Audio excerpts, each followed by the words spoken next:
Les figures que vous ajoutez à vos documents sont vertes par défaut, mais vous pouvez sans problème modifier la couleur. Je vous rappelle que pour effectuer une modification, il faut d'abord sélectionner l'objet, et puis ici, vous pouvez modifier le remplissage, vous voyez que c'est vert. Si vous cliquez dessus, vous pouvez choisir une autre couleur.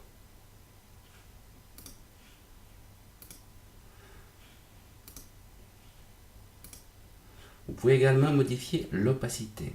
Ça signifie que votre objet peut être plus ou moins transparent. Si je mets l'opacité à 50%, ça veut dire qu'il sera la moitié moins foncé. Si j'essaie de glisser le rond ici, vous remarquez qu'on le verra derrière l'objet qui est à 50% transparent ici. Les couleurs, vous pouvez les modifier à un autre endroit. Pour ça, il faut aller ouvrir l'inspecteur. Je vous rappelle que l'inspecteur, c'est le petit rond bleu avec le i à l'intérieur. Et il faut choisir l'inspecteur des graphismes. C'est le 5e ici. Alors, vous voyez que la couleur ici, elle est verte. C'est marqué remplissage par couleur, c'est vert. Vous cliquez dessus et vous choisissez une autre couleur. Vous avez plusieurs palettes pour le choix des couleurs. Vous pouvez également ici choisir la couleur dans le cercle. Choisir ici dans les couleurs de base. Dans le spectre ici.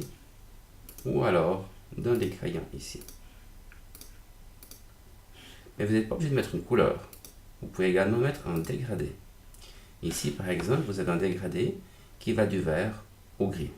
Vous pouvez changer ces couleurs, vous sélectionnez le vert et vous dites non, j'aimerais du rouge ici.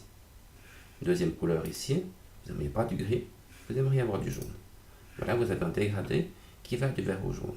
Le dégradé, il va de haut jusqu'en bas et vous pouvez également le faire aller de côté. Ou alors choisir vous-même l'orientation en bougeant ici la molette. Vous voyez que le dégradé change d'orientation.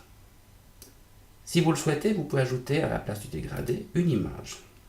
Vous choisissez remplacer par image. Et vous choisissez une image qui vous convient. Par exemple, ceci. On va essayer celui-là, par exemple, ici. Ouvrir. Voilà, vous avez une image ici. Cette image n'occupe pas toute la figure, mais ça, vous pouvez ajuster ici. Au lieu de marquer ajuster, vous mettez remplir. De cette manière-là, l'image occupe tout l'espace. Ou alors, si vous choisissez plutôt de l'étirer, c'est-à-dire de la déformer, ça donne ceci. Si vous voulez choisir les dimensions d'origine, ça veut dire que ici c'était une grande image, vous n'aurez qu'un détail à l'intérieur de votre figure. On va essayer avec une autre image sur notre figure ici. Remplissage par image. Choisissez votre image ici. On va choisir cette image-là. Voilà. Ici, vous n'avez qu'un détail de l'image, parce qu'on a les dimensions d'origine. Vous pouvez très bien choisir de juste remplir avec l'image. Voilà ce que ça donne. Vous voyez qu'elle n'est pas très marquée. Je vous rappelle juste qu'on avait fixé l'opacité à 50%. Donc vous pouvez changer cette opacité ici et la remettre à 100%.